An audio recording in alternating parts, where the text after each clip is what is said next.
The Community Safety and Policing Act, two issues there.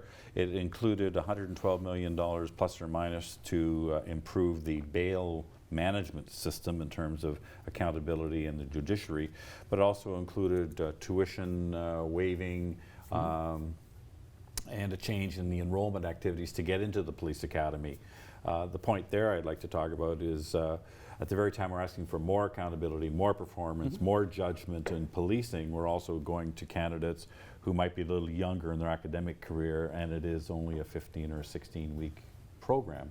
How do we balance the pressures of modern policing with the realities of we do need more police officers and access to that kind of curriculum? There's checks and balances that are already in place for it. So when someone decides that they want to be a police officer, there's a fitness test that they have to go through, and there are a number of people who fail that. After they have passed the fitness test, then there's psychological testing and background testing that has to be done on it to find out whether or not they're suitable to be a police officer. You don't want to be in a position, and I'll give a perfect example. Let's say you have somebody who has spent 20 years in the military as a military police officer, but they were stationed overseas and they really are starting to suffer from PTSD.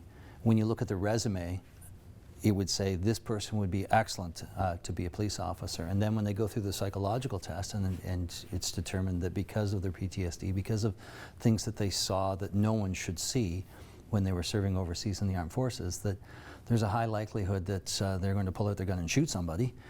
That's not someone that you want to put through the system. So what we've done is we've removed the requirement of post-secondary, but that's not to bring in somebody straight out of high school. What that's actually for is those who didn't take a post-secondary career path when they left high school, but went out to the world of work and have real life experiences and do have the ability to be a police officer. Why wouldn't we welcome that? They're still going to go through the fitness test, they're still going to go through the background test, they're still going to go through the psychological test, but we know that policing has changed. It's not just about grabbing the criminal and hauling them off in the cruiser. A lot of times it's about having discussions with people. It's about knowing how to de-escalate a situation.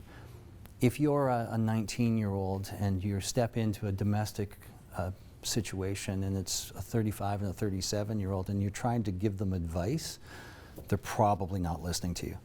But if you're a 30-year-old who has lived some of those things, you probably have a better understanding. And what we found is we had a number of people who wanted to become police officers that probably would go through the psychological testing and do very, very well, but because when they were 16 or 17 they made a choice not to go to college or university, they're now excluded from being a police officer. And it's all about bringing in people who have real life experience.